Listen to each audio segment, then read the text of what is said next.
welcome to the Blissfully Unaware podcast for the week of July 5th, 2014, day after 4th of July. I'm John. This is my buddy. I'm Bobby. Bobby. America. So, Bobby, what'd you do for the 4th of July? I just spent it at some family member's house. Enjoyed the fireworks, swam, ate a lot, had some s'mores. That's the way to do it. It's the American dream. way, man. You know what I did? What? I worked. I worked. Gotta bring home that bacon somehow. That's true. That's true. So, we had a busy week. This is episode 2. If your first time joining, welcome to the Blissfully Unaware podcast. I want to say, where the hell were you last week? Okay. Yeah, where were you guys? Come on, man. You guys missed it. There's like 20 other people that watched it, maybe. I don't know. But let's go ahead and go into a topic that I know that you're going to be passionate about. We just found out that Expendables 3 is going to be PG-13. What do you think about that? Well, it pains my soul. It hurts me very deeply. The first two were rated R. Yeah, I mean, you got the blood, the guts, the people shooting people's heads off, Sly Stallone. I mean, just being manly, and now PG-13. Look at the lineup. You've got Stallone, Schwarzenegger, Ford, Gibson, all these spectacular action heroes at one point or time in the past 3 decades. And then for the last movie of the franchise, they have to change the rating because they want a broader audience. Yeah, I think it's just all about the money. I think that is. I don't know what Sly Stallone was doing for the diehard fans of all those guys, all the actors, and actually the franchise. I don't get it. Why the hell would you even try for that? Just from what I understand, from what I read, is that the second one just didn't do as good as what they hoped, and I don't know if he was expecting, more help from the studios or what. I think he had at one point threatened that he was going to make it PG-13 if some changes weren't made, and I guess those changes weren't made, and now we all suffer. Basically, we have to wait for the DVD to come out when the unrated version comes out. But the thing about it, Sly Stallone did the same thing in Expendables 2. Yeah. He came out with the articles are saying that, well, for us to get Chuck Norris isn't going to play his small supporting role because he thinks it's too violent. He doesn't, the cursing and all this, he said I'm not going to do it unless you change something. And Sly Stone stuck to his guns and he said, it's going to be a rated R movie. Our fans want a rated R movie. And so I really want to understand just why. And if someone out there, if you guys have a better understanding of why they might be doing this, I don't know. It's retarded. If Sly Stallone thinks or he wants it because of more money, I think he needs to reevaluate himself as a legend. Because he doesn't need more money. No, he's set for the rest of his life. I mean, I don't know. For me as a fan, it changes my outlook of even wanting to go to the theater and pay the money to go see it. Yeah, I mean, we want the action stars. I mean, you're going to get a watered down version of what you got in the second one. It's, and you get a better cast. Even you're adding more people. You're adding Mel Gibson. You're adding Wesley Snipes. You're adding more people, and then somehow you want to dumb it down. Just so you can bring your kids to it. Yeah. Let's add a couple of extra million to the end game of it, just because we wanted to try and reach a broader audience. The kids, they're still gonna go see it. Yeah. They're still going to go see it. Yeah. I mean, the kids that are going to want to go see it, more than likely they're going to be older than, old enough to where the parent can go, come on, just let's go watch it. But I don't know. I have to admit, I mean, the Fast and the Furious franchise, all those movies were PG-13. And then they didn't need the violence though. Was the last two rated R? No, I'm just saying like the last two globally, domestic and internationally, did so well because of course they were PG-13. And then but those kind of movies, they don't need the violent. This movie is almost exclusively violent. That's what it is. That's what we want from this kind of movie. We're not looking for a good dialogue between Sly Stallone and Arnold where they talk about world peace. No, we want to see some motherfuckers get their heads blown off. I mean, they can barely speak proper English. Anyway, yeah, I mean, you get to do the job. Just hopefully they don't have heart attacks while they're running people down. Yeah. But yeah, I knew you would have some strong feelings about that. I could go on for a long time. I could get a lot more emotional, but I'm not gonna whine and. We'll save that for another day. We'll wait until hopefully what I think they should do. They need to do what Anchorman 2 did, where they released a PG-13 movie, I think, of Anchorman 2, and then a few weeks down the road they released the unrated version to theaters. I think it was only for like a week or so, but they need to release 2 versions of the movie. Granted, I'm sure that's double the work for someone, but if you want to go see the watered down version, go to theater 1. If you want to see the real shit, it's right over here in theater 2.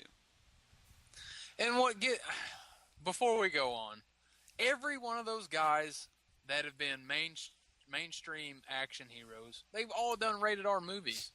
Mm-hmm. It's not like they can sit there and say, well, I'm not going to go against my grain of who I truly am as an actor and a professional. We got to go PG-13 because that's all I'm known for. Look at the history. Predator, Terminator 2, Rambo, First Blood Part 2, Blade 2, Blade 3, Lethal Weapon, Harrison Ford. I don't think it's the cast at all. I think it's strictly the studios. It's all about money at that point. That entire cast knows exactly. Same on the studio. Yeah. I say every single one of those guys that's, have every single one of them take a fucking pay cut so they can make the fucking movie that they should be making. Yeah, exactly. I don't know. We can both go on and on about that. But speaking of Expendables 3, it's a sequel. Dumb and Dumber 2, a couple weeks ago, came out with a trailer. For me, it was hit and miss. It looked good in parts. In other parts, it seems like they're trying to run the same gags that they ran 20 years ago. What did you feel about it? I completely agree. I mean, just like you said, they ran through the gauntlet. And of course, the trailer, they're going to show the best parts. But these guys are 20 years older, and then it's the same plot, just revamped and switched around a little bit. Yeah. Which, I don't know, could a Dumb and Dumber movie work with them just staying in one spot? That's kind of how it works, I guess, the road trip and see what kind of antics they can get on the way. I'm okay with that. Because look at, like, the vacation movies. That's all that was, them going from place to place, whatever. It's just that it seemed like they had 3 or 4 of the same gags in the trailer. You had the Jim Carrey's, I like it a lot. And they had him falling in love with someone and having the dream sequence. All that shit. It just... But there were parts that were genuinely funny, like the end bit with the grandma. That made me laugh. When he's like, "Where's the diamonds at?" Like, right below. Is it inside this turkey? Yeah, right below the giblets. Wait, there's no gold here. She's really got me, Harry. She's really clamping down on me. And then the catheter. He's trying that to pull part the made me laugh. Yeah. Like, that part made me squirm a little bit. But yeah, it had its funny gags, and it had its gags that where you're like, you did that last movie, buddy. I think what's really gonna set the movie into motion and like hold the movie together in theaters, I don't think it's gonna do near. Of course, Dumb and Dumber and those type movies, they become cult classics. It takes a while. I mean, Dumb and Dumber wasn't very successful when it came out. So I think the supporting actors are the ones that are really gonna, because I think Rob Riegel's got a supporting part in it, and then a couple other funny people. So we'll have to see how that goes. We'll see. I mean, I'm not expecting anything. I mean, I hate to say it. I mean, I have high hopes for it, but I'm not expecting it to, blow me out of the water. I'm hoping it does. I'm hoping it will surprise me. I mean, I know I'm going to go see it whenever it comes out, regardless. Yeah, me too. There's worse movies to go see. I have my fingers crossed. I mean, they got everyone they need. They have Jim Carrey. They have Jeff Daniels. The Farrelly brothers are directing it. Everything's set up. It's just, I don't know. One of the things I'm afraid of is the fallback from what Jim Carrey's been going through ever since the Kick-Ass 2 debacle. Yeah. Where he went fucking psycho and just started hating anyone that wanted guns and all types of, shouldn't have gun violence in movies. Well, you should know that, watch the first movie. You're going to see that it has violence in it. And also, I mean, Jim Carrey, the past, decade?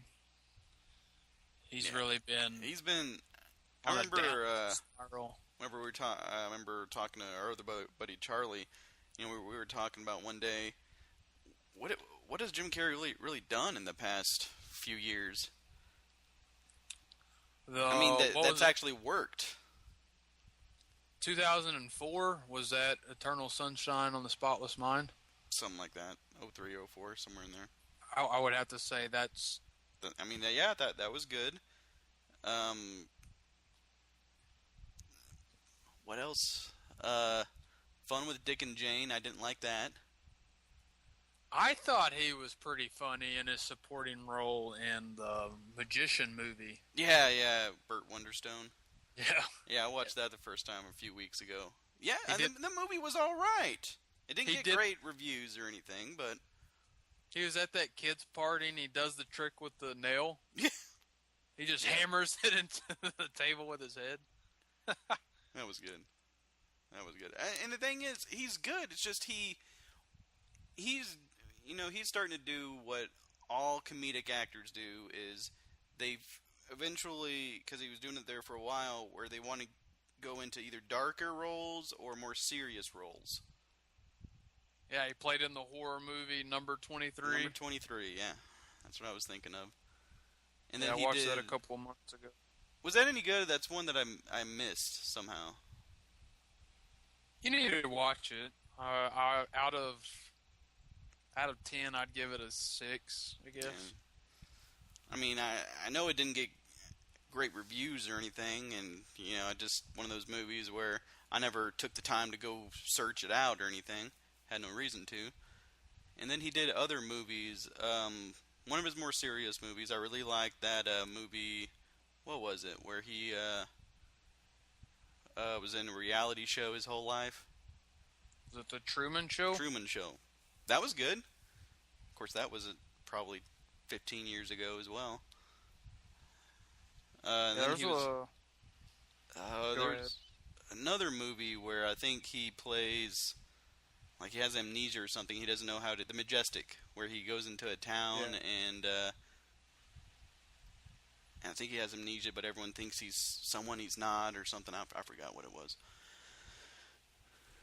But yeah, I mean, he went away from his comedic roots, and he's finding trouble getting good roles to come back to it. Well, I don't think the studios are going to pay him what he believes he should get per role because Yeah, he's wanting to get, the money that he would be getting 10 years ago. He's not going to get that anymore. No, not at all. He just needs to be thankful that he may be getting scripts. Yeah. But yeah, hopefully be successful. Hope it will. Probably won't. Fingers crossed. But speaking of sequels, what would you say, or if any, sequels that did better than the original? Terminator 2. That's the first one that comes to my mind. The best, hands down, in my eyes, the best sequel to date. Yeah. All-encompassing, just everything about that movie. Everything about it was Phenomenal. better than the original. I mean, Phenomenal. I've seen the original maybe 3 times. I've seen Terminator 2 probably 50. Yeah. At least in the, not even lying, high 20s, 30s. Maybe not all the way through, but it's just one of those movies where if I'm flipping around the TV and it happens to be on, like, yeah, I'm gonna watch this. I mean, It's one of those projects that the stars aligned. Yeah. Director, actors, the studio, the technology. They were creating some of the beginnings of CGI. What scene from Terminator 2, when you think of Terminator 2, what scene is it that jumps out at you? Oh, there's so many. I would have to say when they're in the mall and the bad Terminator, the bad T-1000.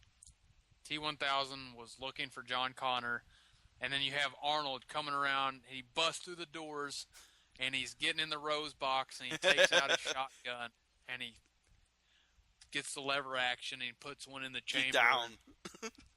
Get down. But yeah, the scene that jumps out at me is the dirt bike scene where John is trying to escape the T-1000. The T-1000's in the fucking semi.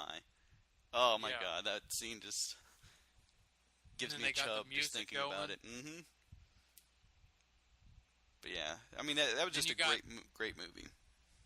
You got Arnold on his big hog, and he does that ramp, and he comes off that big jump. I don't know. Whenever you said that, it made me think. Whenever he first gets his clothes and Bad of the Bones playing. Yeah. I need your clothes, your boots, and your motorcycle. God, and they're like, and he fucking burns the cigar right in his chest. Then he throws him on the griddle. Oh god, makes me want to watch it. 1992. Okay, Terminator's out of the way. I knew we were going to talk about that one. What else you got? Aliens. The second Alien. Yeah, that one's close for me. First one has more sentimental, just because, of course, the first one. God, but of course, guess who the director of Aliens was? James Cameron. Yeah. That dude was all over it in the late 80s, early 90s, man. Oh, even in the 2000s, he did Avatar. It's true. And then, whatever that dude does, though, the thing is, he doesn't direct a lot of movies, but whenever he does, have you looked at the highest grossing movies of all time? He's on there twice? I think he's on there possibly 3 times. I know it's Avatar, Titanic, and I want to say in one of his other movies might be up there. Well, that's pretty good if you're in the top 10 of the... Yeah. Highest grossing of all time. Another movie that jumps to my mind, if you want to go more innocent route, Home Alone 2, Lost in New York. Great sequel. Better than the original? Maybe. I think it is. I mean, you're in New York. Of course, you got the toy store. The toy store. What is it called? Let's see. Duncan's Toy Chest. That's right. You had me worried. You have the crazy bird lady. And the amazing hotel that he gets to stay in. The Plaza Hotel. And then when his dad hands him the envelope full of cash, any kid's just gonna like, oh! And then I wanted to be that one kid that had the fucking little recorder thing that he has. Yeah. One of my friends from elementary school had that, and I had it. You had it? I had it. When did you? I didn't know you had it. Yeah, I had it, man. But it didn't do any of that cool stuff. No. It was just a tape recorder, a voice recorder. I didn't know you had it. Do you still have it? No, I have my Power Ranger thing. I remember at one of your birthday parties. Shit. It was one of those ones that like nobody went to sleep. Like, and I remember me and was one it of your my house? Me and one of your buddies at one point snuck to your room and we played some Street Fighter or Super Street Fighter 2 and NBA Jam. And then I remember we all went to the living room and watched some of the Batman cartoon. Huh. And remember your mom like was like giving out prizes or something, and I got like this Power Ranger drink thing, like a little thing you put your drink in. It has a little straw on the top of the Power Ranger helmet. It's red Power That's Ranger. Cool. Yeah, I remember I used to get all those Power Ranger tapes. Yeah, and I remember you guys got me one Christmas, like 2 of the Power Ranger tapes, and then this other thing, it wasn't Power Rangers or something else. It was similar to them, but I don't remember right now. I probably still have it somewhere. It's at my parents' house or something. But yeah, good times. Yeah, Home Alone 2 was that year. I think that was the top grossing movie for that year for comedy. Yeah, I think you're right. Yeah, it did amazing at the box office. I went to the theaters and watched that movie. Yeah, I went to the theater to see that one too. So, any other sequels jump out at you that we're missing? I know we're missing a lot. I mean, of course, you got box office wise, Godfather 2. I'm pretty sure was more successful than the first one. It is. I'm sure we're forgetting shit. Tons more. So, but yeah, you had an idea. Reality show that anyone can call out a celeb who is getting out of line. You had this idea from because Justin Bieber making a idiot of himself, being detained at LAX. The Biebs. So go ahead and tell us a little bit about that. Well, like you said, I was searching through the infamous Yahoo and came across the article, and it was saying how, I believe it was 2 or 3 days ago, Justin Bieber got detained at LAX. I believe he was coming back from one of his little $1 million vacations, and he came back and was going through customs, and he got detained. If I remember correctly, it was because that they thought that he had some marijuana down in his bag, but it turned out I don't think it was marijuana. So they got him, and But marijuana's bad. They did about 2 hours worth of questions. So they got him and talked to him for 2 hours because, as everybody in the United States knows, that he has 3 open cases, one with him throwing eggs at his neighbors and the assault charge that he has open, and then, of course, he got the DUI in Florida. So, after I read the article, first thing that came to my mind was... When was he detained? Do you remember? Well, I read the article today's Saturday. I think I read the article Thursday. Mm-hmm. And so it was probably either the day before or... I mean, it was very recently. Fucking idiot. So, I mean, my idea was reality TV show. Of course, they had Celebrity Deathmatch on MTV. Yeah. But why can't normal, regular people be like, hey, this guy's a fucking idiot. What makes him deserve that thinks he's invincible and do whatever the hell he wants to? Let's call him out, get him in the ring, octagon, street, whatever he wants to be. Do some ultimate fighting. Exactly. You know what? He could even get a trainer and train for a week or two, and then that guy who calls him out, maybe it is like affiliated with Ultimate Fighter, and then they get trained for 2 weeks, and then the normal, regular guy or girl, whoever, has to be 18 or older. Yeah. And then they duke it out. They do 3 rounds, and they may win. Who knows? But that's right now. That's who I would call out, and I'd be like, you and me, man. You, just me and you, mano a mano in the ring. You don't have your entourage. You don't have no gun. You don't have no bat, no eggs. Yeah, there's no cash prize at the end. It's just you putting the fucker in his place.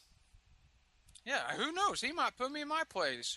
Who knows? He may be a judo expert, a black belt expert, an ultimate fighting champion. Who knows? I don't know, man. I've seen the way the dude takes a water bottle. I don't think he's no judo The way expert. he walks around, he needs to get one across the face, on the chin, and he needs to get his face smashed in, and maybe he'll open up and realize that he can't do whatever the hell he wants to. He still has to pay taxes just like everybody else. But of course, he's fucking paying taxes in Canada, where he gets free health care over there, eh? There's no telling what that dude's doing. Yeah, but you can't... I mean, the guy's what is freaking... he, 18, 19? He might be 19, 20. Something like that. Send his ass to Afghanistan. Let him go patrol around, or... I don't know. He's Canadian, man. He doesn't care. He just needs to... Someone needs to just send his ass back to Canada. I mean, the guy thinks he, acts like he's a freaking thug with the way, he wants to start rapping. He already is. He's collaborating with all these other guys, and half of his entourage are wannabe rappers or people that are starting in the game. But the thing about it is that young kids look up to him. Yeah. They see that, like, that's who I want to be like. Who the hell would want to be like that? Well, if he gets you as much pussy and money as he's getting, Well, if he doesn't end up, he's going to be he's going to be here. Oh yeah, he's throwing money around like freaking crazy. He's going to be like Vanilla Ice was. Vanilla Ice had all the money in the world back in the day, and look at him now. I freaking see him on like one of the Celebrity Rehab. HGC. He's restoring houses now. It's like the Vanilla Ice project. At least he's doing something. But people like Justin Bieber, I gotta admit, he started young. He was in the insane business, the entertainment industry. He had too much pressure when he was a young kid, and it does something to him. The kids grow up into that. They're not normal. They don't know normalcy, so they think they are invisible and they can do whatever the hell they want to do. Mm.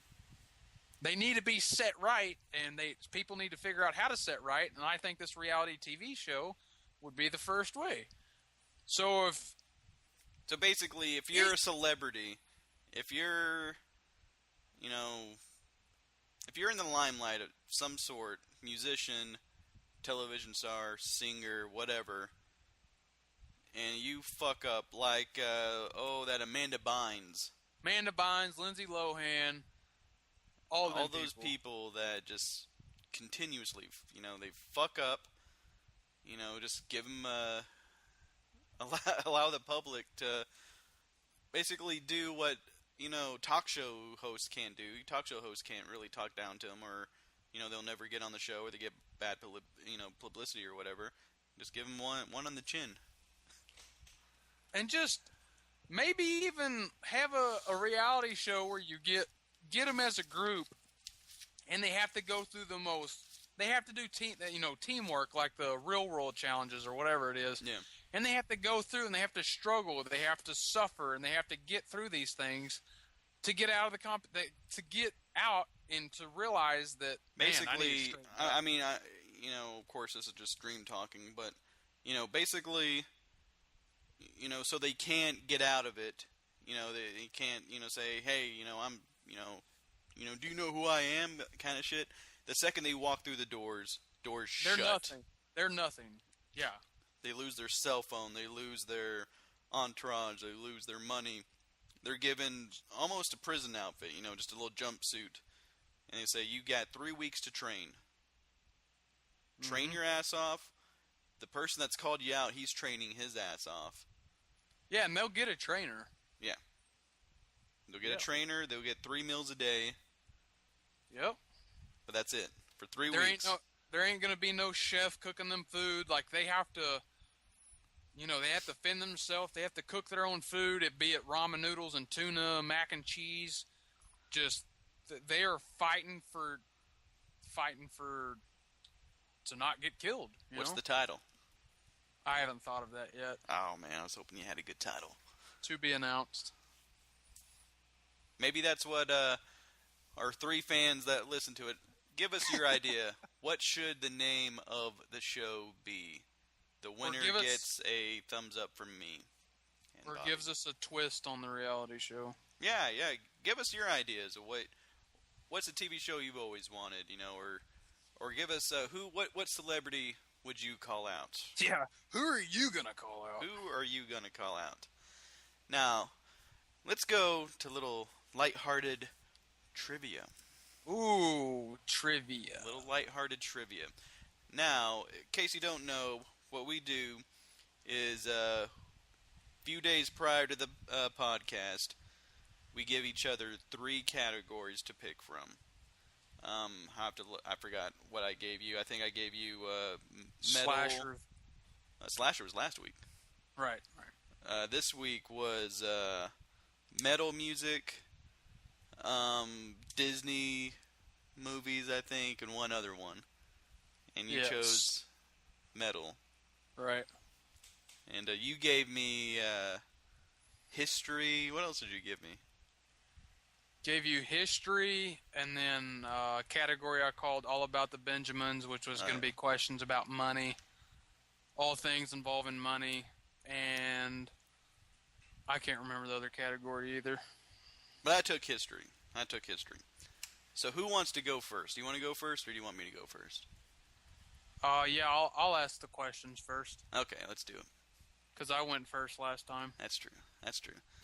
Now, guys, in case you don't know, I've been out of high school for 10 years, so don't give me no shit for how many... I had video games last week, and now I'm getting history. Okay, let's do this. And guys, I want you to also realize that I'm giving John 7th grade history questions. Am I smarter than a 7th grader? Yeah, let's see if you're smarter than a 7th grader. I did decent in 7th grade, I think. That's whenever I was living up there. Yeah. Okay, you ready for the first question? All right, let's do this. First question, history. Who was the American general who turned traitor after being a hero of Saratoga?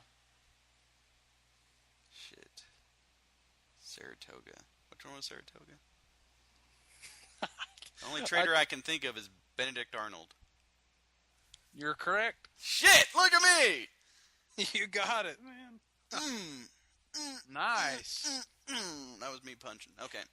1 for 1. Better than I did last week so far. 1 for 1. Question 2. Question number 2. Who was president of the Second Continental Congress? Okay, that answer is obviously James Smith. No, I have no idea. Do you remember Tommy Boy? When he was like... Oh, shit, yeah. Herbie Hancock. No, it was John Hancock. John Hancock. If you would have asked me who was the first person to sign the Declaration of Independence, I would have said that. Is that even right? First person that signed the Declaration of Independence, right? I thought it was... I don't know. Well, that's why you say whenever you sign your John Hancock, he's the first person to sign it. I just always do it because I think of Tommy Boy. Herbie Hancock. John Hancock, Herbie Hancock. Herbie. Okay. Question number 3. 1 for 2. Okay, give it to me. Name 3 men who were chosen to write the Declaration of Independence. Okay, 3 men. Do I You know what? If I miss one, just name one of the 3. Benjamin Franklin. Yep. And then I would also say John Adams. Yep. And Thomas Jefferson. Oh man, yeah. 3 Look at for me! 6. You totally redeemed yourself. Got it. Woo-wee! Okay, number 4. Okay. The British recognized the United States as an independent nation in the blank. Commonwealth? No. Oh. Treaty of Paris. Ah. Treaty of Paris. Oh, yeah. Fair enough. Fair enough. Okay. All right. Number 5. What am I, 2 for 4? Yeah. Okay. 50%. Let's do this. Number 5. I got this. Last question. Okay. Are you ready? Yes, sir. Are you ready? Are you ready? Sunday, Sunday, Sunday. Fun day, fun day, fun day. Okay, I got The this. French openly announced support for the United States after the American victory at blank. Puerto Rico.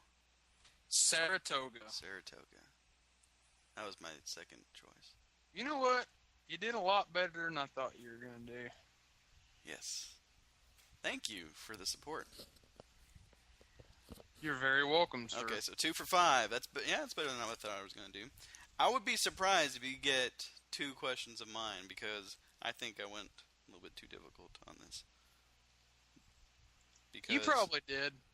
Probably. Whenever I did ask Charlie all these, and he got 2? 1? Maybe 1. Okay. Question 1 in metal. I went ahead and did mostly 80s and 90s metal. There might be 170s in there. I didn't really check the dates. But let's go ahead and start. Who replaced Ozzy Osbourne in Black Sabbath? Are you kidding me?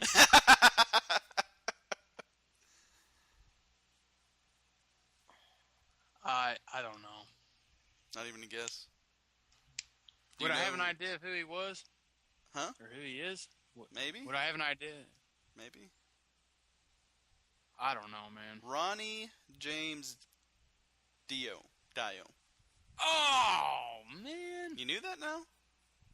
I know Dio, but it didn't even register. Yeah, he was... I'm sorry, metalheads. I know, I suck. It's okay, I suck as well. Hey, you still got 4 questions. You can totally redeem yourself. You're definitely not going to get this one. I can tell you that much. I should say that. No, I won't. What is Slash's real name? Slash is Guns N' Roses. No, I have no idea. Saul Hudson is the correct answer. Pee Wee Herman. No. Saul Hudson. Kidding. Okay. Better call Saul. Oh, yeah. We need to talk about that. There will be a Breaking Bad episode at some point in the future. Okay. 0 for 2. You gotta get one of these, man. How did Metallica's bass player, Cliff Burton, die? They were in a bus crash. The bus smashed them. Accident! You redeemed yourself! Oh, yeah! Metallica! As you can see, I had to mark this question out right here because it was too difficult. I'll give it to you anyway, just to see if you know it. This is a bonus question, not going to count towards Bobby's final score. The Misfits logo comes from what old horror film? Is it, I didn't even write it down because I knew it was too difficult, but the fact that you seem like you know it, I'm impressed. I know it's like the skull, right? Mm-hmm. It's the,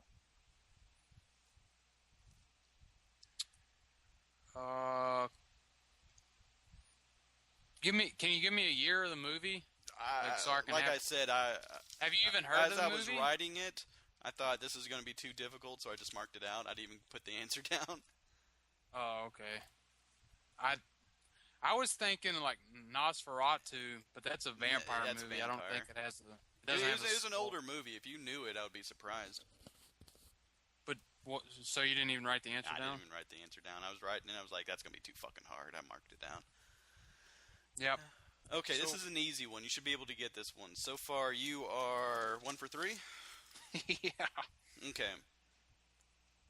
Yeah. The lead singer of Judas Priest, Rob Halford, shocked the world in 1998 when he announced what? He was gay. He was gay. Very good. 2 for 4. You're where I was at. Okay. Question 5. Question 5. Chance to go 3 for 5. You'd beat me this week if you get this question. Didn't I beat you last week? No, we tied. You gave me one of them, the Pong question. Oh, yeah. Okay.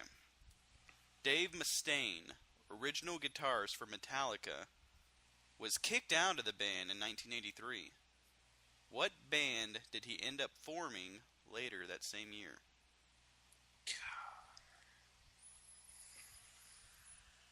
You're gonna beat yourself. What year did he say that it? 1983.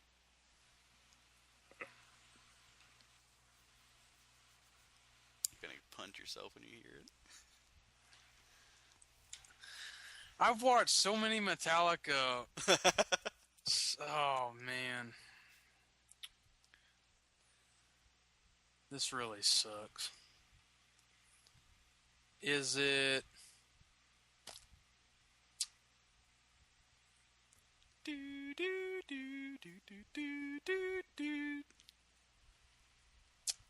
I can't think of it. Let's see. Throw out a band. Throw out any band. I'm trying to think, man. It's not. He was like the lead singer for it, wasn't he? Or was he the guitarist? I think he was singer and guitarist. Oh, man. You done? You give up? Yeah. Megadeth. Yeah. Yeah. I'm a failure.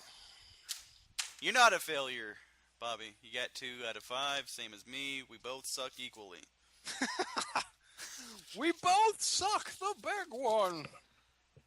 So, we both got 4 for 5 last week. This week we go 2 for 5. We are progressively getting dumber as a team. I am happy with that, actually. But yeah. That was trivia. If you guys have any suggestions for trivia for us, feel free. Email us at blissfullyunaware06@gmail.com or in the comments below. All that fun stuff. But yeah. So, let's move on to one thing that we talked about last week that I was pretty adamant about. Do you remember what it was? Nope, can't recall. Can't recall. End of the episode, I told you, you need to watch what? Game of Thrones. Game of Thrones. So this week, I've decided to write down 10 reasons you should watch Game of Thrones. Everyone was going to agree with me on this. Everyone who watches it. And everyone who's watching us, all 5 of them. Okay. I was even told in the last 2 days to watch it by a different person. And what do? You just throw us to the ground like we're nothing. But 10 reasons. Reason number 1. Plot. Just a great story. You will get, just from the first few minutes of it, you're going to see, okay, this is a very plot-driven show. Every episode is going to lead you to the next one. It's not something, okay, we start here, and then, the next episode, every episode's going to chain together. At the end of every episode, you're going to be like, it's over now? It's a very binge-worthy show, much like Breaking Bad. Which leads us to the reason number 2, strong characters. Characters you can get behind. I can't think of a single character they casted wrong on this show. You will grow to love them, and yeah, they're just great characters. Number 3, Daenerys Targaryen. You'll thank me later. Number 4, much with those strong characters, they're not afraid to kill off their main characters. Someone that you feel is untouchable. You watch shows and okay, this person, he's untouchable. They're not gonna, you're watching Breaking Bad and you fear for Walter White, but you never really think, whenever you're watching at the time, yeah, he's fine. He's fine. He's going to be in the next episode. You do not feel like that in this show. At any time, someone who you feel like is a main character could get killed off just like that. Just get schwacked, huh? That is right, sir. Number 5, Peter Dinklage.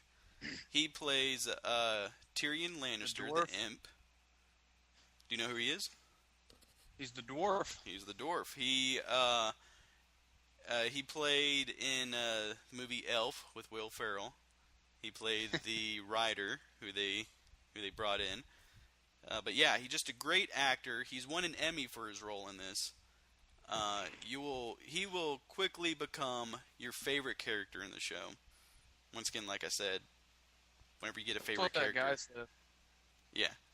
Whenever you get attached to a character, they like to kill him off. Not saying that he gets killed off, but I'm not saying he doesn't. Number 6. Or are you? Or am I? Maybe I am. But yes, okay. Reason number 6, violence galore. You will get your blood lust in this show, period. In fact, I'm pretty sure you get plenty of blood within the first 5 minutes of the first episode. What? No way. Yeah. Pretty awesome. Number 7. I touched on this last week. White Walkers. They're basically their version of zombies.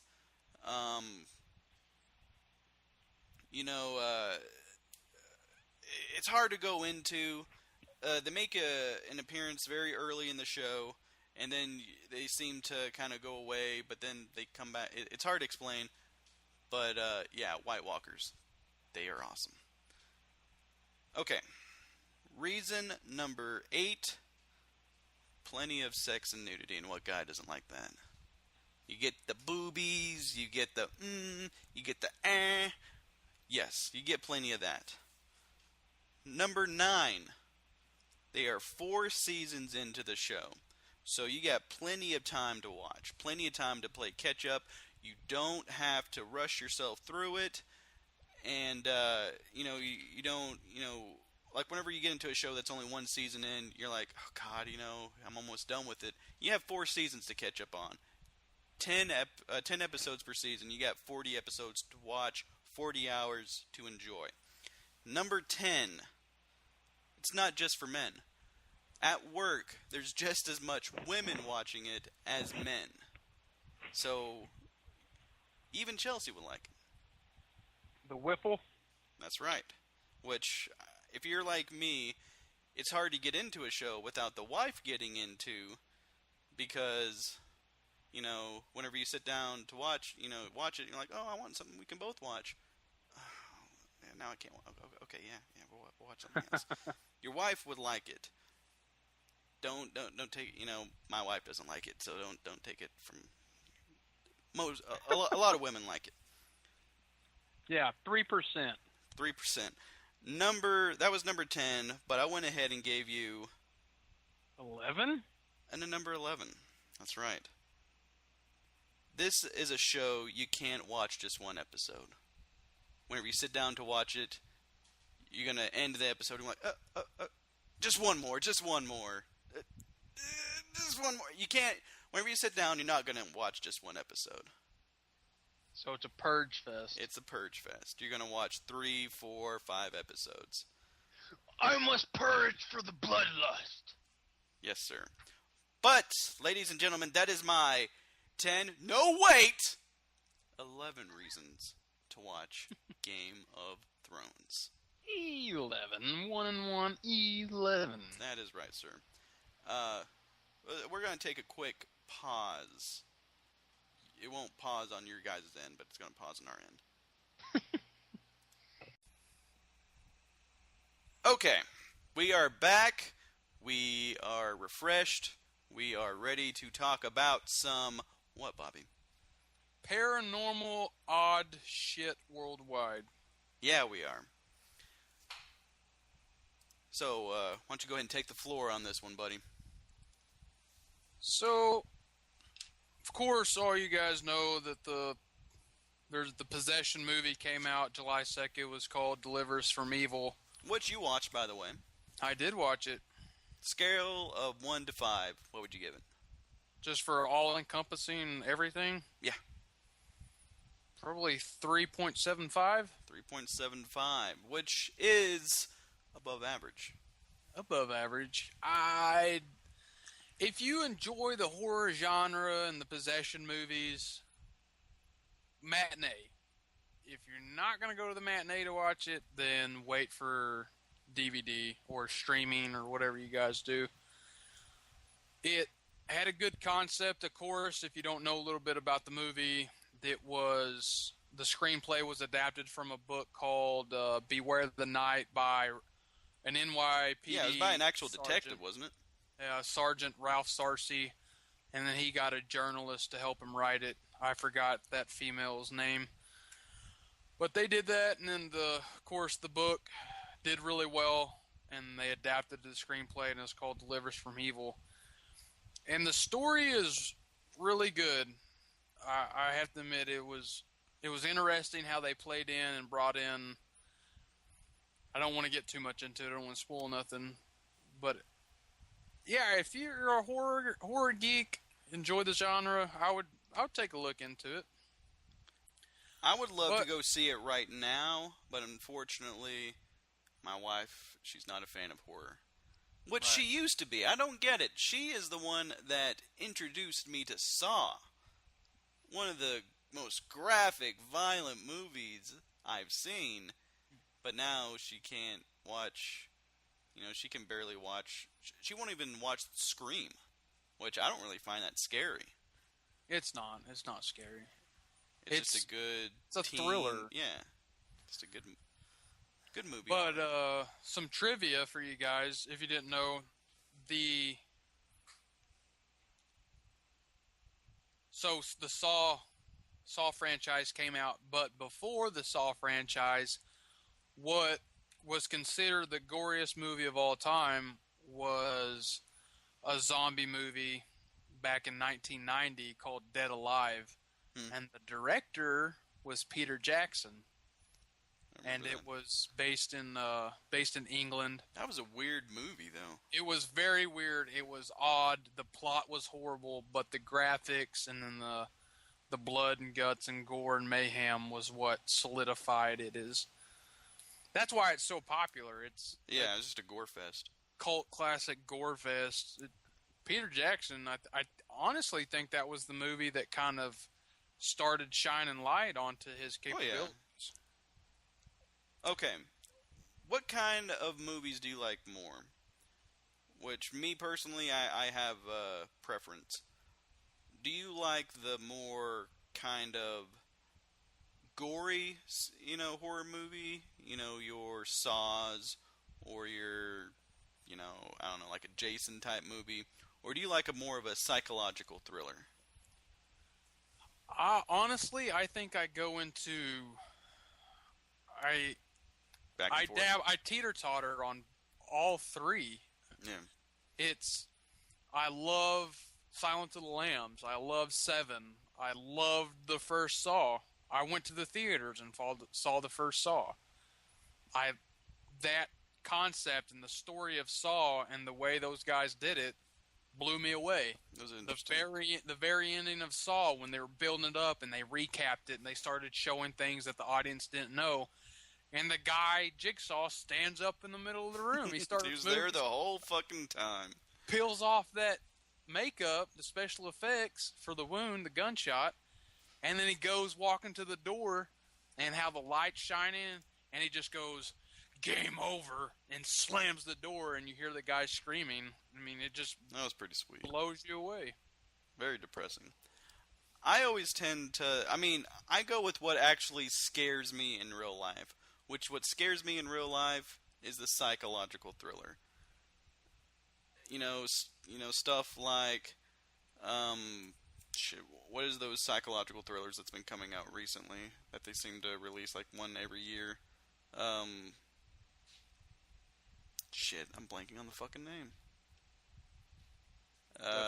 Actors or anything? They're kind of unknown actors. It's the one where that demon's in the house and The Conjuring? no, I haven't seen it yet. I actually got it on my DVR to watch later.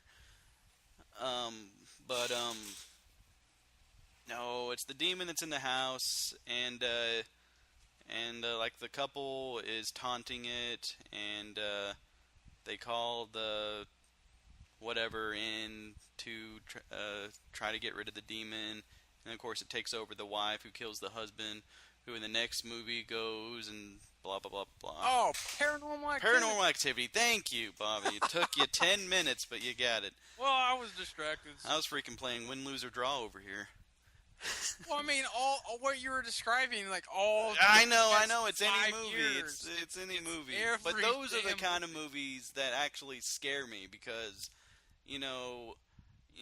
my wife, she's a nurse. She works nights, so there's nights where I'm alone in there by myself, and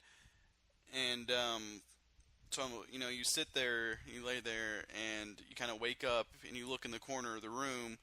You see a shadow move, or you think, "Holy shit, what the hell is that?" That's what scares me in real life. I agree. The first two Paranormal Activities, they were very. Yeah, I totally agree. Your mind plays crazy tricks on you.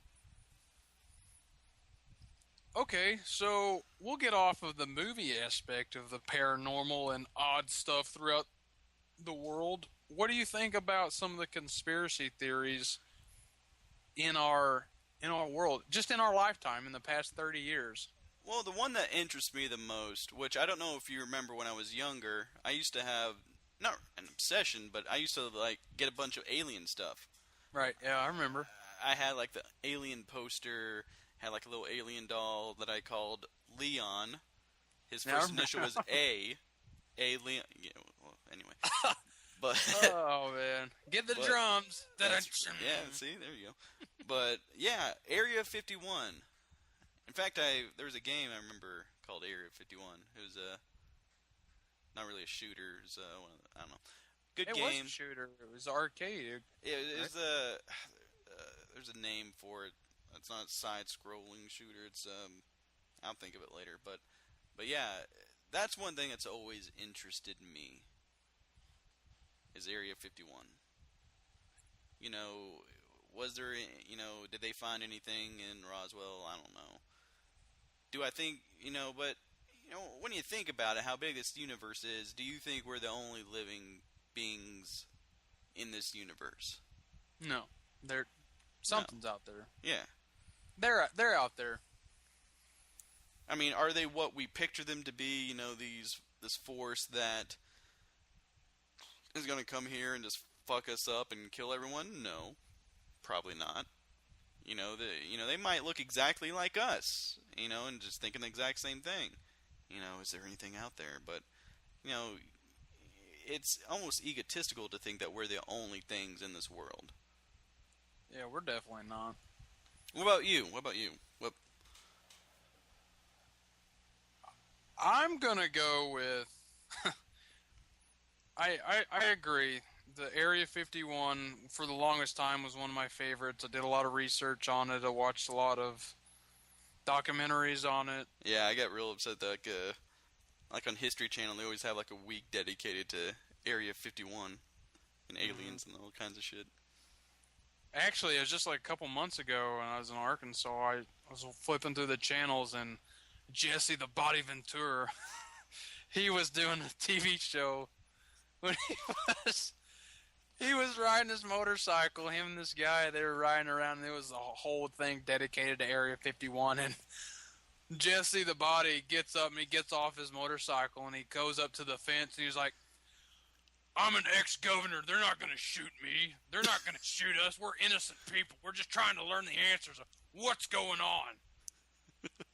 And then, of course, all the signs are out there. You know, it's a military installation. You cross this line, deadly force is authorized. And he's considering, of course, it's kind of reality-based, so they're playing all intense music and different angles of his face, and they got the narration of him doing it and all this. And then I have to look this up.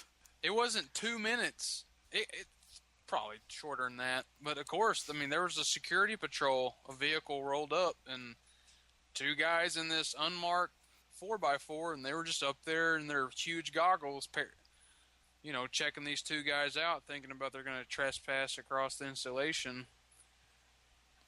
And it's fascinating because the people that did work out there and the military members that did work out there, nobody's saying anything.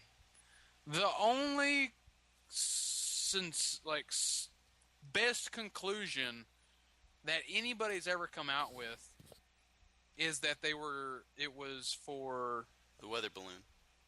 That and top secret aircraft. Yeah. They were creating undetected aircraft. So basically what you're saying is if you were to ever become president, the first thing you do is like, okay, give me the Air 51 file. Oh, I would open up all those files. I would open up JFK. I would open up Area 51. I was just about to bring that up. JFK. What happened? I honestly, I can't even. There's so many different theories. One of the theories that I heard, this is probably completely bogus, that the shooter was involved with the occult. Like he was affiliated with, like the type of people like Manson. Oh, really? It was a group out of San Francisco. I can't remember exactly what it was, the name of the group. But I don't know. What do you think? With Kennedy? Yeah. One that makes the most logical choice. What's that one where Mafia wanted him dead or something? Oh. Somebody did. or Cuba wanted him dead. You know, there's several different things. Did you ever see the raw video? Yeah, I watched it. It's freaking depressing, isn't it? Mm-hmm. You just see his head freaking explode. But on the category still that we're talking about, for me personally, it's gonna be Sasquatch. Yeah. He's not necessarily paranormal, but he does fall into the odd category. You're so into it. You're ready to write a fucking script on it. Yeah, he's one of my main characters. He's a humanized Sasquatch. Mm-hmm. Talked about it last week, buddy. Yep. But do you think it's a one thing, or do you think there's many of them out there? There's many of them. There's the stupid videos, the guys dressing up and all this. And then, of course, they have I think there's a reality television show on Sci-Fi or I don't know, Guy's Channel, but it's Find Bigfoot, and there's $1 million bounty for whoever. Yeah, I think I've seen something. I don't like that. know if it's where they have to get them dead or alive. I just know that they have to have proof that Bigfoot lurks in the forest. You know, but speaking of the paranormal, we were talking about this a little bit before we started. I was on IGN, and it was talking about the 10 movies that were based off true events in some ways, shape, or form. And I saw Child's Play on there. And it was talking about Robert the Doll, which Robert the Doll, in case you haven't heard about this, is a doll that was once owned by a Key West painter named Robert Eugene Otto, something. The doll is said to be possessed by evil spirits and has terrifying reputation. Basically, the doll, they would say that it would start laughing or kind of terrorizing the child, or the child would be talking to it, and the parents would actually hear the doll talking back. And there was witnesses that would say when the family would be away, they would see the doll actually walking around in the windows and stuff. That shit kind of creeps me out. I completely agree. I mean, could you imagine? Okay. Oh, I'm going to interrupt you. I have to interrupt you on this because I've always had this discussion with every movie, horror genre guy, just anybody. You are going against Chucky, Child's Play. You have Chucky, Charles Lee Ray. He's possessed the doll. This doll's walking around with his little knife. Mm-hmm. Wouldn't you just drop kick this thing? You would think. Duct tape it. You would. There's so many things that I could do to this little doll. He's not going to run faster than me. There's no way. The thing is with that, though, if you kill it or whatever, it's pretty much, it's not the doll itself that's strong. It's a spirit that's within. You know, it might jump into a fucking huge-ass dog or something. I don't think that has its power because it always, remember he had to be there he had to touch the doll. Charles Lee Ray was dying in the first one, in the very first act. He had the doll and he was touching it and he was doing his chant to go into the doll to take his spirit because he was dying from that body and he goes into the doll. But he could always go, but I don't think he can go. I forgot what the rules are in Child's Play. Remember, he wanted Andy because remember he was touching Andy when he would always try to go. He'd always want to jump into the kid. I remember that, but I just think it's human to human. I don't think it was ever well, not human to human, but I don't know. You can't kill the thing though. You can drop kick it all you want. It's gonna keep running back at you. Duct tape it, man. It's got to be some type of vat of acid. Super strong. Am I wrong? Or in one of the movies, does Chucky bleed? I remember him bleeding in one part. Yeah, he does. So he's not just a doll at that point, right? I don't know, but he's tiny. I'll give you that. How's the dude gonna open the doors? He's tiny, but so is Joe Pesci, and he still scares me. But he's not 2 foot tall. He's not a little... Yeah, but he's got a knife. It's going to stab me. How's he going to go through doors? How's he even going to open the door handles?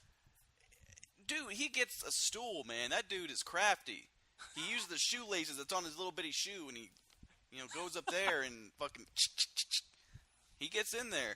He does it somehow in the movies. I don't know how. I don't remember how. It's been forever since I watched it, but he does it somehow. Not only does he know black magic, he knows MacGyver skills. I mean, he's a little doll. He can do whatever the hell he wants. And I know one thing. He wants to play. Neo. He's not Neo. It's not like the architect dude can load up all these programs and he knows. He can clearly do something. He's got some type of black magic. He's a doll now. But he doesn't have a black belt. Yeah, he might.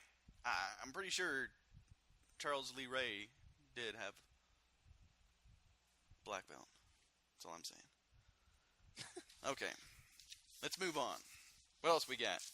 I know we got lots. Okay. Much, man. Okay, what about this? One of the age-old questions. You have one night to hang out with anybody in the world. Anybody. Who you hanging out with? You have dinner. Some din-din? Some din-din. Oh, man. Anyone, living or dead. Right off the bat, I've always wanted to meet this guy because he's just whacked in the head, and he's a great everything in the movie industry. I'm going to have to say Quentin Tarantino. That would be interesting. I'd like to have some pizza with old Quentin. Sit down and shoot the shit and just get deep into his mind. Interesting. What about you, sir? We'll give each other three. Okay, you have three people that you can choose. Okay. One person's a little bit too broad. Okay, so far at your dinner you got Quentin Tarantino. Who else you got?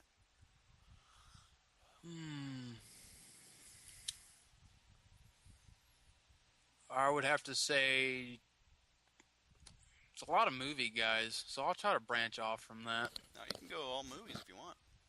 It's your dinner. John Carpenter. John I've always Carpenter. wanted to talk to him. And Tom Hanks. I think Tom That'll Hanks. be interesting. Yeah. That'll be interesting. Okay. Three people, living or dead. I already know one of your guys. Who do you think? John Lennon. See, I was going between John Lennon or Kurt Cobain. Between the two. That's hard. It is. It's difficult. I'll go John Lennon. That's right. You saw my shirt the other day. John Lennon. That's going to be another episode where I talk you into getting into the Beatles. I just remembered one. I want to take out John Carpenter. Take He out sucks. John Carpenter. Who you adding? Lead singer of Metallica, James Hetfield. That would be interesting. You got yourself an interesting crew there. Okay. I got John Lennon. My childhood buddy, Josh, who passed away. I'd want to catch him up on everything that's been going on. Number 3. You like this one. Stephen King. Very nice. Yeah. And That's my 3. Where would you take those 3 wonderful gentlemen to? We would go to, it's not open anymore, but it'd be open for this instant. Do you remember in Tulsa, Casa Bonita? I remember it. We'd go to Casa Bonita, eat some tacos, put the flag up, get some more. After you're done eating, go back in the cave.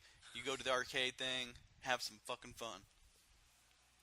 Take a road trip to Tulsa, Oklahoma, and get right. some unlimited Casa Bonita. Yeah, you got the mariachi band and walk around. I don't know. That sounded more.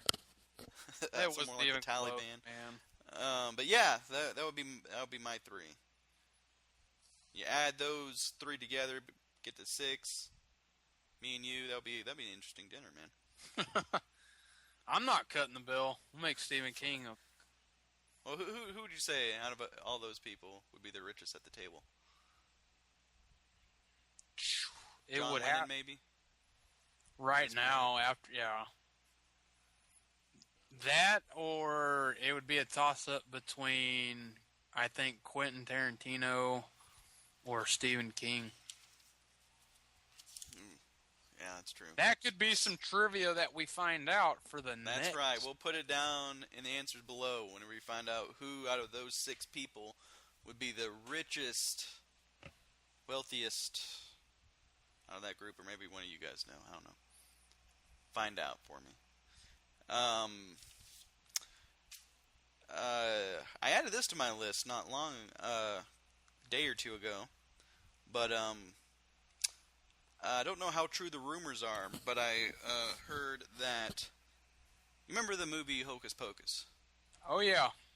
Good movie. Good early mid 90s Halloween movie. Did you hear there's going to be a Hocus Pocus 2? No. And did you hear who's attached to it? No, I don't know. Tina Fey. As in, she's writing the screenplay, or she's going to be a she's witch? writing it or producing it, and but she is supposed to be one of the cast. And that girl from Bridesmaids. Kristen Wiig. Yes. Kristen Wiig? I'll go see that. Yeah, that would be a good movie, right? Great movie. Okay, Stephen King's net worth between 200 and 400 million. Is that right? God damn, that guy's rich. But the figure that it's inflated, of course, but a bunch of the figures that I get is it's 400 million. Wouldn't that be nice? I think he can foot the Casa Bonita bill. Oh yeah. I was way off. Tarantino's only estimated at 90 million. Only. Hey man, we just said 400 million for the King. That's true. You're right. Okay. Let's go ahead. Okay. We all have them. Insane injuries. John Lennon wins it by 800 million. Jesus Christ! What is he worth? He had a net worth of $800 million. Jesus Christ. Insane injuries. Insane injuries. We all have them. We'll let you go first. You have an interesting story. Yes, I do. I remember this after. Remember we had pizza after. I'm going to give the basically short story. Anyway, I think I was 11 or 12 years old. Me and my buddy said, hey, we want to ride our bikes. And the parents were like, no. And we're like, hey, we want to go to Vacation Bible School. And from our house, our neighborhood, to the church, it was about 2.5 miles, 3 miles at the most. And the biggest thing that the parents were afraid of, you had to go across the main intersection of the main highway in our little town. So, of course, we're like, please, we'll go there, come back, we'll be safe, we promise. So they're like, all right, whatever. You can do it, but don't get hurt. So we're riding our bikes, go to the Vacation Bible School, and they're like, oh, we don't need any more volunteers. Y'all go away. So we're like, hey, man, to each other, and we say, what do you want to do? And, of course, my bright idea, I say, is let's go ride up Hospital Hill, and we'll ride down the big hill and get a lot of speed on our bikes. So me and my buddy were riding our bikes, and to this day, we're coming to this intersection, and about 50 feet from the stop sign, I just black out. I don't remember nothing or anything. All what I'm about to tell you is what my buddy saw and experienced. So he says that I went through this intersection. The stop sign was, of course, the direction I was going, and the other side, the person had the right of way. There was no stop sign on that side. So I go through this intersection. A white 4-door sedan hits my back tire on my bicycle. Hits the back tire. I go flipping. I do 2-3 flips, full flips in the air. My shoes fly off, and then my bike goes completely the other direction. So I stay at this one little area. The point of impact, the bike goes flying. My shoes fly off in all directions. These are brand new shoes, mind you. So, what kind of shoes were they? I believe they were New Balance. Oh, so you're getting fancy. Yeah. So I come to completely knocked out. I come to, and I'm on the ground. They had me laying down, and I see all these people around me. I think there's about 6 of them, and I see my buddy just bawling his eyes off. He's just walking back and forth, back and forth. He's just hysterical. Well, yeah, he thinks he just saw his best friend or his friend die. Yeah. So they're trying to like, stay down, stay down. I said, no, let me up. So I get up, and I feel something on the side of my head. It's dripping, and it's warm. Of course, it's blood, because I have a huge gash on my ears jacked up.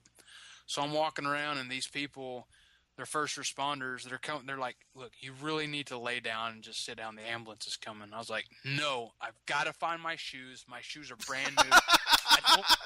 You're worried about your shoes. If I don't get my shoes, my dad is going to kill me. They're like, I'm pretty sure your dad's not going to care about your shoes. Please just lay down. So I laid down, and then once I'm laid down, I hear the ambulance coming. Mind you, from the church, we were headed into the direction of the hospital. We are literally less than a quarter of a mile from the hospital. And the ambulance comes. My ears were basically cut in half. You can see the ribbon, cartilage, whatever you call it, just hanging there. And then I have a huge 4 to 6 inch gash on the right side of my head. And already my head was swelling to a watermelon size.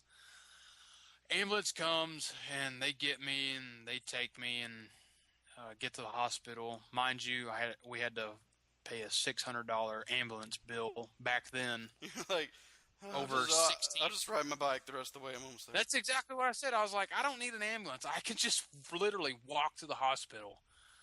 And they're like, no. You need to get the ambulance. Go to the ambulance, and then they notify my dad. He's at work. He makes it from work to the hospital, which is probably 35-minute drive. He makes it in record 12, 15-minute. He gets there. They're already cleaned me up. I did x-rays. They thought I had a pretty good concussion, but they let me go home. I had 12, 14 stitches in my head, and then I had 6 stitches in my ear. So that's out of my crazy list of insane injuries. I'd have to say that's... But you didn't have a broken bone, did you? No broken bone. Have you ever broken a bone? Just my collarbone. Yeah. Yeah, I was jumping over my sister when I was 4 years old, and she was like, stop it. And I was like, no, I want to jump over you. And we had, remember the carpet, and then right there in the living room, it was carpet. And then it turned into like that weird like concrete type stuff. Yeah. Well, anyway, it was right there on the edge of the carpet and that other type of material, and she flung up her legs, and I tripped, and the way I smashed down, it snapped my collarbone in half. We must be identical twins because, okay, here's my story. So, got a trampoline, right? You know, it's kid's favorite thing in the world is a trampoline. You know, you're freaking Superman on it, right? So, have a trampoline. All 3 of us are jumping on it. You know, jump. And we think, hey, you know what would be fun? What about my oldest sister, Kayla? Why don't she, she lays down. I jump over her. That's fun, right? So I'm jumping over. And randomly she sticks up her leg. And I do like a somersault midair. I come down onto the springs with my left arm behind my back, and I land right down on it. And then all I can describe is, like, whenever you sleep on your arm all night and you wake up and your arm just feels like it's pins and needles, it's just dead, it's asleep, you can't move it. That's what happened. I broke my elbow, and I think my dad said like my bone was sticking out just a little bit. Like you could see it, and like my arms go in the complete opposite direction of what it should be going, and I just remember walking into the living room, my mom's sitting there, and like, Mom, I don't feel good. And I just remember she just started bawling, just throwing up everywhere. Mommy, I don't feel good, and she just immediately, like, everyone gets into our little minivan I think we had, and the funny thing is, like, I think I was pretty much quiet the entire time. I didn't cry much, but my oldest sister's bawling because she's worried about how much trouble she's going to be getting into. And I remember the only thing they got, like I remember I was so happy, like, whenever we were going home after they put the cast on me, I got to go to McDonald's and get a Happy Meal. I was so Remember happy what about toy that. you got? I don't remember what toy I got, unfortunately. What reminds me of something like that, this is way off topic, but I used to be a little fatty. I remember if my family members wanted to go to the Chinese restaurant to get the buffet, I would make them go to get me McDonald's. Yeah. So when they went to eat, I can't believe the people that work there actually let me eat. Walk in with the McDonald's. Yeah. They wouldn't do that now. No, I guarantee. Back then, they didn't give a shit, probably. Yeah, because whenever you're a little kid, you don't like Chinese food. I love Chinese food now. Yeah, same here. I mean, I even love sushi. Sushi's good. Sushi is good. Well, hey, buddy, we're coming up to an hour and a half. We're at hour 26. I would say let's give these guys a break. Look, guys, we appreciate you listening. If at all possible, click that like down there. I'm sure it helps us in some way. That's what they say, at least. That's what the YouTubers say, right? It gives us hope. It gives us hope. And our email address is going to be in the link in case you can't read it or you can't find it. It is blissfullyunaware06@gmail.com. Send us your ideas, suggestions. Tell us what we need to improve on. Help us out. We love you just as much as you hate us. And we appreciate you listening. Bobby, what's your last words again? Just, I thank everybody for listening and hope they enjoyed it as much as we did. Yeah, we're having fun. Even though if nobody's listening, at least we're having fun. But this has been episode 2 of the Blissfully Unaware podcast. We appreciate you listening, and we hope you catch us next week or whenever we do episode 3. Could be next week, hopefully next week. If not, we'll let you know in some comments or something. We'll let you know. But yeah, we appreciate you listening. We love you. Good night, everyone. Say good night, Bobby. Good night, everyone. Bye.